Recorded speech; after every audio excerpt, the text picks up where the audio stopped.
Good morning. Good morning. Rise and energize. Happy Friday, everybody. Happy Friday, Rachel. Happy Friday. Am I coming in hot with too much energy this morning? I'm all jazzed up. 2 cups of coffee. Let's go. Oh Cheers. my God. This is so funny. What do I do to mute the Instagram stream? You don't do anything. But I hear it too. Hi, everybody. Do you hear it coming back? No. No? Okay. Did that not happen to you when you did it? No. That's so fun. You really don't hear it? I don't hear it. No.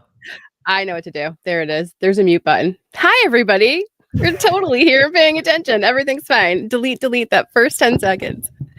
Good morning. All right. Let's dive Nothing into like it. troubleshooting live. We love that. Listen, messy action, right? Let's go. Let's go.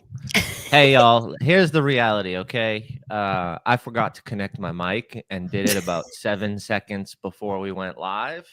But here's the thing. That's a good lesson, right? Like, you got to be prepared more, Jim. You got to be on top of your stuff. So that's not an energy gain for me when I'm scrambling. We talked about this yesterday, right? I got the mic connected. Hopefully you can hear me. Producer Rachel said I'm good, but the reality of it is Jim should have been more prepared this morning.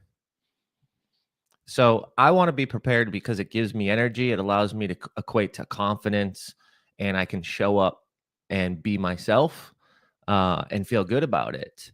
And we got it squared away, right? So I'm not like, oh, let's get on the live now. But just another lesson of what we talked about the other day: preparation. It's going. So should you have done that the night before, Jim, or do you get up? Would you should have gotten up earlier to get it done? What's the easier thing on your head? Because to me, the night before, so everything is set up for that morning, so it's not an energy drain while I'm sleeping, thinking, oh, I got to get up earlier to prep. What would you have done differently? It's doing it the night before. I think right now, let's just talk openly, right? We're trying to figure out a new morning routine, morning schedule. Obviously I like to do the sauna. So sauna in the morning benefits me before this rather than after it. I was trying to squeeze it in. And I wasn't present for the kids when they needed me and when my wife needed me and when she woke up. Right. So I'm scrambling right now. I'm trying to figure out what's that perfect routine. Things have changed. Things have adjusted. I know what my non-negotiables are, right? Sauna for me starts the day in a specific mindfulness. There's obviously health benefits. Getting a sweat's good. It ignites my brain. So like we don't rehearse these lives. We don't have a schedule that ChatGPT said, here's what you're doing. Go talk about this for the next 60 days. Like, this is off the cuff, off the brain. And I want to ignite my mind early in the morning because the sauna is an energy gain for me. Right. But I want you to explain the sauna for a minute really quickly, because when you're in there, it's the first thing of the day, and we have similar brains where it's like literally constant things going through our brains. How do you allow yourself to relax into that space and not make the sauna just like, oh, another thing I have to do before I do the next thing? Does that make sense? Because I think a lot of times that's an huge energy drain of like, oh, I created this system in the morning or a new flow for my schedule, and now it becomes another thing I have to do because I told myself I have to do it. That became the gym for me, right? I thought like, oh, I have to be a 4 a.m.er to get to the gym beforehand, before everything started. And then it just didn't work for me. I wasn't present at the gym. I literally was editing on the treadmill. And it's like my brain and my body were not functioning together. And so it literally was doing nothing. So how, when you go into that sauna and this is how I'm going to kick my day off, do you do something to sort of settle the thoughts? What a great question. You're so good at some of these questions. You're teeing me up here. Wow. So you're right. I've gone in the sauna. I've had a checklist to do. I said, okay, it's quiet, right? I have one at my house. It's in my garage. It's away from the fam and the chaos and the TV and the kiddos. And I found myself doing a checklist. And to your point, you don't get the benefit that you're seeking, right? I'm seeking being alone. I'm seeking mindfulness. I'm seeking sitting with my thoughts. And I have to set the tone. So what I do is in my sauna, I have like a Bluetooth stereo and speakers hooked up to it. So I put on Lo-Fi Girl on YouTube, and it's just lo-fi beats. I choose the hip hop one. I'm a rap person, so I like rap. I like hardcore rap, old school rap. So I like the beats, but it's lo-fi. It's not intense. It's not aggressive. And actually, when I had a friend here this past weekend, we got in the sauna before we went on those cold plunges in the waterfalls and all that, and the hikes. And he was like, "Wow, like I'm really relaxed." And I was like, is it the music? And he's like, I think it's the music. I think it's the music. So I set the tone. I am auditory. So I love podcasts. I love listening to things. These ears aren't too small here. So, it's something that I know how to intake and change my mood and my mind. And the music sets it off for me. I do mess up. I do find myself in those stressful situations, or I got to squeeze something in. What I've done more recently is just not done the sauna, because what I'm doing is I'm setting a fake expectation that I'm going to get the results. I'm going to feel good. I'm going to feel sharper. I got a nice sweat. I'm going to have more energy. But what I'm doing is I'm doing something that's draining my energy. And notice how I said to-do list that drains my energy in the sauna, right? Like, I'm not talking about going into the sauna and having a concept to think deeply through, right? Because that does give me energy. It's the nuanced things, it's the deadline things, it's the rushing, it's the frantic, I got to do this, I got to do that. And it's the thought of, if I don't do this, that's what kills the sauna for me. So going in this morning, I got a text message last night from someone we were supposed to meet with. And I was like, oh, this drains my energy. We've rescheduled a bunch of times. So what I did was I said, well, let me think about this, because this is an important friendship. I like this person. I want to spend time with them, but I've got to protect myself. So I used about 15 minutes to think through that scenario before I sent the text message, because for me, I've communicated incorrectly previously in these situations, right? We were talking last week about making the list of people that give you energy gains and give you energy drains. Well, a list is awesome, right? Because now you know and you identify. But what happens when that person comes into your life again? Or what happens when that person continues their behaviors or their actions that's draining your energy? How do you address it? Right? The list is great and you can ignore people, but I don't think it's the right thing to do to just avoid situations because they stay stuck in my brain. So I'd rather communicate it. I'd rather get it out. So I used the first 15 minutes to deeply think through how to communicate this with love, with passion, a little bit of being direct, but also not closing the door forever, right? Like, things happen in people's lives and things happen in my life, right? I was just thinking about this the other day. Like, I own 2 businesses. I still sell real estate. I still invest, still flip. I still spend time with my kids. I still enjoy friendships. I still want to connect and meet new people. I still want to pour in to business folks and entrepreneurs. I still want to speak if it's local right now. I've got all these things that are going on. So I get it. People have things going on too. But at what point am I going to protect my schedule and my mindset and my energy, rather than just, assuming that someone has all this stuff going on and continue to reschedule and reschedule and reschedule? The other thing I would mention is, then I thought about all the people that I owe a call or a text message to today that have been giving me energy, right? So I don't want to just talk about the people that drain it. I want to exemplify and enhance the people that are giving it to me, right? So part of that was to tell Rachel today on this call, Rachel gives me energy. We jumped on multiple calls this week.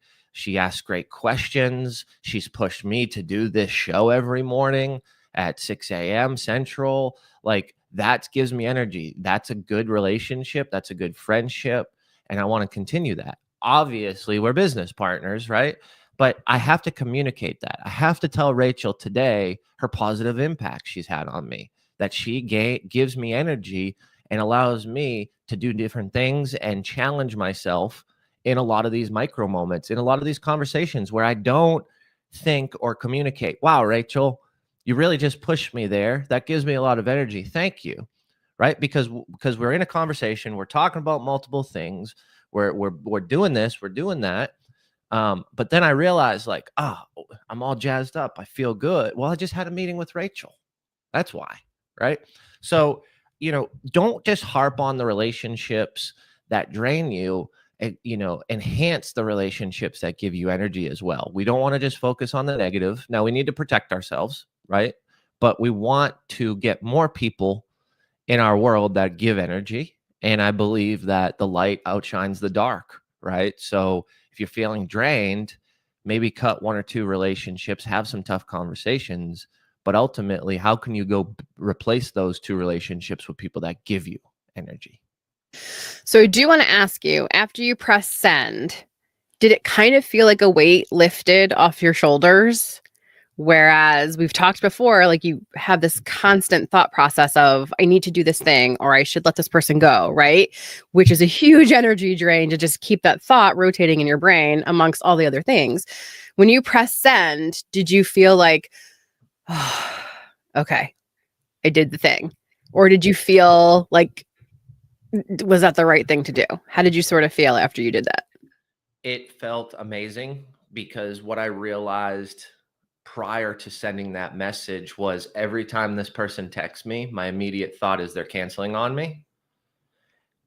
And I went back to what you talk about is, what do I know to be true?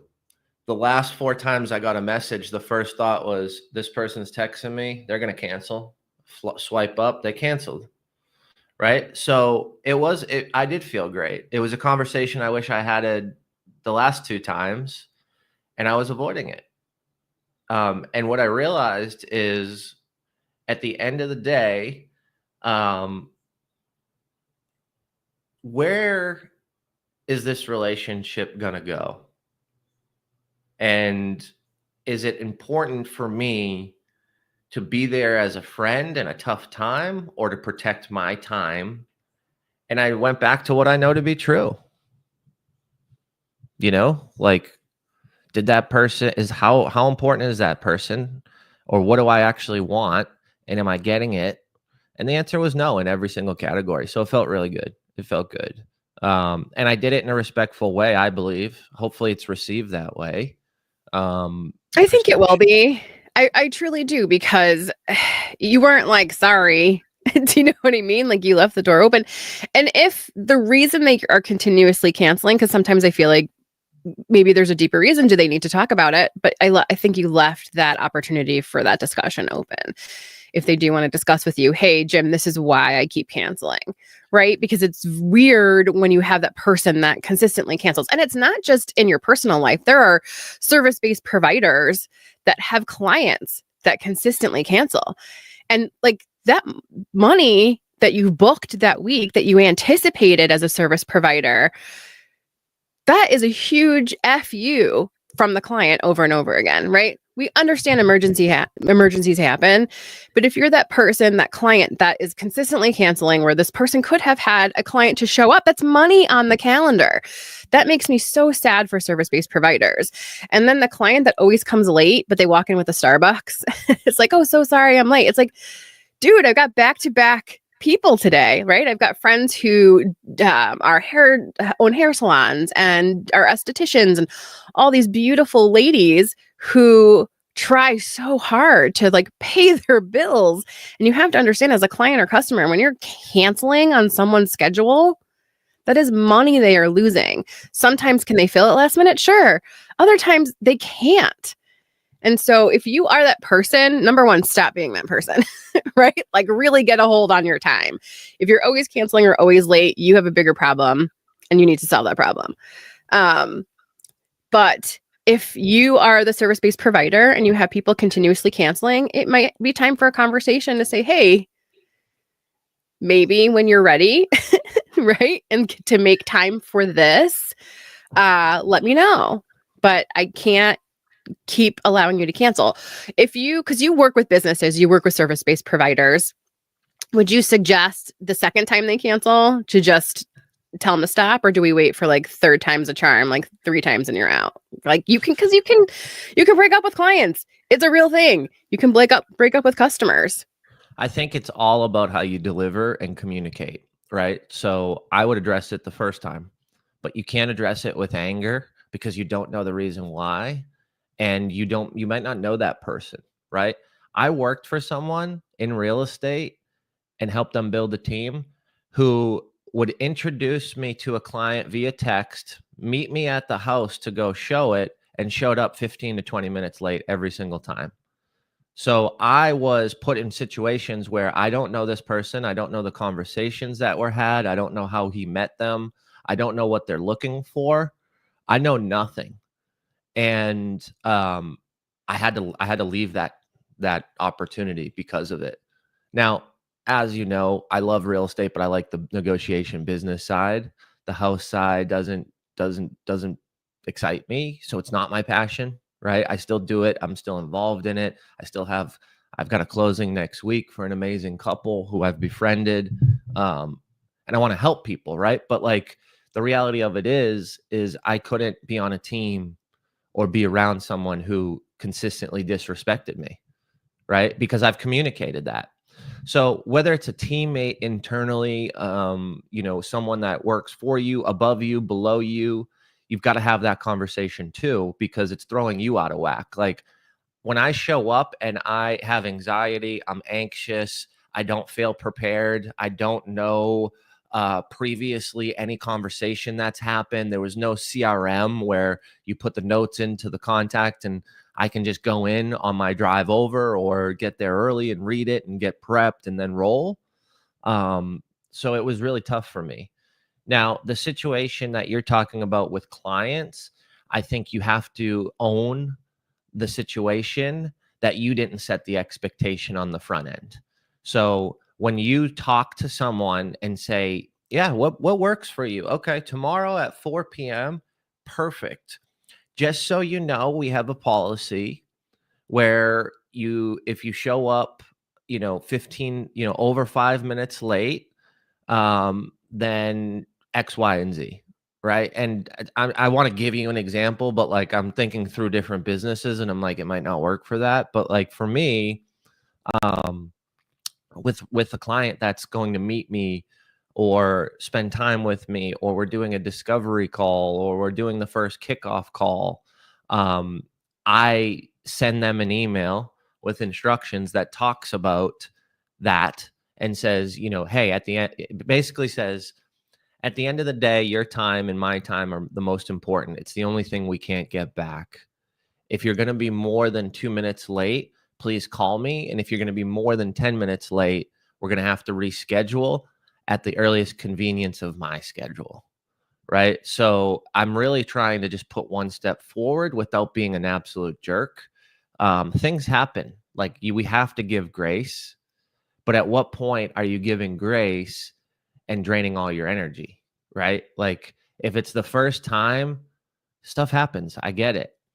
Let's leverage that conversation, not in the moment, right? Because Rachel, if you're coming to meet me and there was a car accident or a wreck on the highway and you're stressed out, you're texting me, I'm going to be 5 minutes late, I'm going to be 8 minutes late. You can't control it. It's a wreck. They get there, don't have the conversation right then because they're stressed out maybe too. Unless they're lying to you, right? Like, and you as a human can understand that and absorb that and make a decision based on them and how they communicate. I would leverage body language. We teach that in Impact Effect Community. We've had ATF agents come in, FBI, people who sit in the courtroom news channel and broadcast. So we teach some of these cues. we teach some of these micro expressions. Funny enough, the other day when we were on a live, I reached back on my neck because I was stressed out about what Rachel was saying and anxious about it. So because I'm looking at myself on camera as I do this, I'm reading my own body language. So it's one of those things where I think you just have to get ahead of it. I think it's not a number of times depending on the situation. But for me, 3 reschedules, I'm probably done. This one I held on because of some things, and look at the scenario I just talked to you about, right? I was get a text message from this name and I assumed they cancel, and they were. So it's just some of those things that you just have to pay attention to. You may not be perfect, but you're going to learn, right? And I think it's have the conversation before you cut the person off, or don't send the message or make the call when you're stressed out or pissed off or upset. Like, I got that text message canceling last night, and it's all I could think about, and I knew I couldn't respond. So when I woke up this morning and went in the sauna and said, okay, let me analyze this, let me think about this, let me really sit on this and see what I want to say and how I want to say it, it allowed me to communicate more effectively, I believe, more direct and more real and honest without being a jerk. And I was pissed last night because I'm like, yep, here it is again. And I went to my wife and I'm like, blah, blah, blah, blah, blah. And she's like, why are you doing this? I've heard this 4 times, right? So I have that perspective to remind me from my wife, which is nice. My partner, I can have an open conversation with. But at the end of the day, it's your decision and you've got to make that. And I'm not saying do not give people grace. You should give people grace, but you also have to really analyze, communicate, set expectations, and reflect, right? That point where I showed it to my wife, she hit me with, this is like the 4th time. That forced me to reflect. It forced me to be like, enough's enough. So what I love about Impact Effect Community, this beautiful community that we're building, is that we help you with that CEO mindset, right? Like, be the CEO of your business. This is part of that. Doesn't matter if you're a small business or a huge business. You need to have that CEO mindset, be the CEO of your business. Don't let people F you around. Don't let them F with your time and your money. And then the other thing that we touched upon in the beginning of this is learning to live in the moment and just be in the moment. And we'll deal with that as well in the community. We'll help you sort of shift that mindset, because going to the gym, going into the sauna, creating time for yourself, right? Like, you actually carved out that time. You're there, but you're not present. You're not bringing value to yourself. You're not really thinking of what's best for you. Because if you're doing these things just to do them and check them off the list in the day, but you're not present while you're doing them, you're doing yourself a huge disservice. So I really want you guys to look into Impact Effect Community. What we're building is literally from the ground up. We're bringing what we believe is something completely different in this community space, because we're meeting you where you're at, whether you're level 1, level 2, level 3 in your businesses, in your mindset. And we're asking you, like, what is it that you need? We're not just sort of cookie cuttering like a course or whatever it is, a PDF for you and saying, here, do this. We're meeting each individual literally where they are in their life and in their business. And I really just want you guys to join us, because I think that there's so much value that you can get out of this. Like, if you think these 20-minute sessions are helpful for you, imagine what we're going to do for you every day, right? Like, I truly feel like we can help people. I think too, when we're building this and talking the last, 4 months or so, I was really thinking through, what do I want? What have I heard other people say? I read comments on Reddit. I read comments on other communities. Like, Rachel's nodding because I send her screenshots of this stuff and I'm like, blah, blah, blah, blah, blah, blah, blah, blah. Or I'm like, I love this. Let's do this. Or that doesn't work. Let's watch this and see if it does. I could be wrong, right? So I'm analyzing, I'm looking, I'm reading. And I'm taking the Gary Vee approach. I'm going and reading comments on people who have thousands of people in their community and what they're saying towards the ads, right? And oh, this community is great. I love this. No other community has this. This was the best use of my time and money. Or this is all bullshit. They don't do what they say in the community. I just saw one yesterday as I'm reading through comments. I know I'm a little crazy with this because I do this like 4 times a day, but I'm reading through comments and someone messages, hey, this ad's great, but I've reached out to the contact for this community 6 times and haven't heard anything back. Well, that person responds and they're like, oh, I'm so sorry. You know, what email have you responded? Have you been sending to? And he sends the email and then they respond back and they're like, oh, that's the wrong email. And it's like the only way to communicate with the people running the community is to send an email that you got off the website. That's the wrong person. Like, that's not community. That's pedestal founder of the community, putting themselves on a pedestal, removing themselves from interacting with the members. You know, you got to comment on an ad that person's looking at to scrape and to sell more. That's the only way to get their attention. You know, they're going to look at the things they pay for and advertise with. Like, that's not what we want to do. Another comment I saw, which Rachel and I talked about this, we're going to give you an assessment to understand if you're visual, auditory, or kinesthetic. And those 3 questions are going to allow us to understand where most people are in the community and build the content around how well you can receive it. Like, I've never heard of that.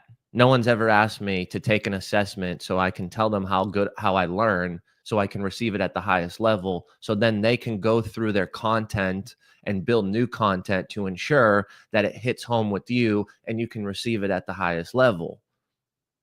Find it. If you guys know about it, let me know. I'd love to study it. I will study it. I'll join their community and I'll happily pay, because if they're doing stuff like that, they're probably in line with what we're doing. So let's get better together and let's enhance each other, right? And I think that's just a general, something that's very general, and I enjoy across all my businesses and all the things in life, you know?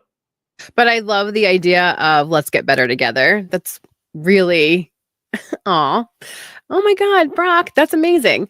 I love that. I have to take a breath because that's amazing. I love that. We love feedback. We love good feedback. We get better together. That's almost literally the whole like purpose of Impact Effect Community. We get better together. We can grow together. We meet you where you are and we help you learn how you learn, whether you see, whether it's hearing, whether it's reading. We're going to provide assets that can meet you in all 3 of those ways. So yeah, I'm excited. Launch day is April 8th, y'all. You can sign up now. But our big launch day is April 8th, and we will be live all day. I am from radio, so I've been live 4+ hours. Jim, what's the longest you've ever been live? Because I don't know if you're ready for this. we were talking earlier about my friend Janine Driver, the FBI ATF expert in body language. She actually, Brian Galke, that's how Brian got started in his career, through Janine. And Brian will be with us on April 8th. He's amazing. We'll be getting into some facial features and things like that. But at the end of the day, I think it really, really, what matters most to me as I'm thinking through this, and I'm just thinking about the community, and I'm thinking about what matters most is we are removing the uncertain, and you have a friend on your side. Even if you don't talk to anybody or collaborate with anybody in the community, you have Rachel and I at the very least, right? And like, you have someone that you can trust that will keep the conversation confidential, that will give you advice and won't try to sell you something. We won't try to say, hey, I can do this and I can teach this because I have an ego. You're going to get the truth and the honesty. Like, I don't want to be the person that says, yeah, I know this, and I make it up as we're having the conversation and I have no experiences behind it to really, really positively impact you. I'd rather say, I have no idea. Wow, I'm going to learn with you. Let's go connect with this person. I know that person. Hey, I think Pete might know this person, right? Like, you have a trusted resource. And I think that's what defines Impact Effect Community is it's an open resource, it's trusted, and we want the greater good, and we want to remove that level of loneliness.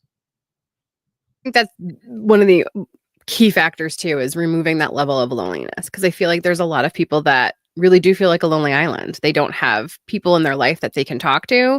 A lot of times, my own husband, I mean, we have a construction company, so he goes to work, right? And when you work from home and you're building businesses from home, people don't always understand that concept. So we're going to have a variety of different business owners and entrepreneurs, solopreneurs, side hustlers in this community. And the goal, again, is just to meet you where you're at, and we can help you level up. And a lot of it has to do with mindset. So we'll deal with that. Other things are with systems and structures in your business that you're not trying. We'll deal with that. And again, our goal is not to upsell you on anything. It's really just being present in that community. Do we have separate businesses? Yes, but those will absolutely stay separate. The goal is to help everybody in our community in as much one-on-one fashion as we can. That's it. That's Energy it. gains. Let's go. Let's go. All right, everybody, be more present today. Be very present in the things that you're doing. If you're on your way to the gym, you're doing the sauna, all the things, cold plunging, maybe be present in that moment. Don't make it another to-do list thing. And then if you've got that person that keeps canceling and canceling, maybe consider dumping them. If they're an energy drain, do it nicely. Cut the cord, but you can keep it open, the communication open, but really look and see how much that person's draining your energy, because you have to protect you. At some point in time, you have to see how valuable you really are. I love it. Send a text to the person that's giving you energy today. Tell someone you love them. Tell them you're thankful. You're grateful for the friendship, the relationship. They've helped you do this. They've helped you do that. You'd be lost without them. Send a nice positive text as well, because we want those people who give you energy to keep coming back into your life. And we want them to know how impactful they are. It can change their day, their trajectory, just by getting that text, right? I sent a text yesterday. Someone was a little bit down. They said, man, I really, really, really needed that today in the moment. And this was something that took me 7 seconds. They popped into my head because they taught me something a while ago. I shared it with someone else in real time, and I sent the text after. And I didn't do it because I knew they were having a tough day. I didn't do it because I needed something. I just wanted to love on them, and they needed it. So in turn, they've helped me. I tell them how great they are, how they're helping me, how they give me energy, how grateful I am. They're in a tough spot today, whether it's business or personal. And I've impacted them by just regurgitating their efforts of how they help me. So you can do that today. Send that text, love on some people, and protect your energy, folks. We'll see you tomorrow morning, bright and early.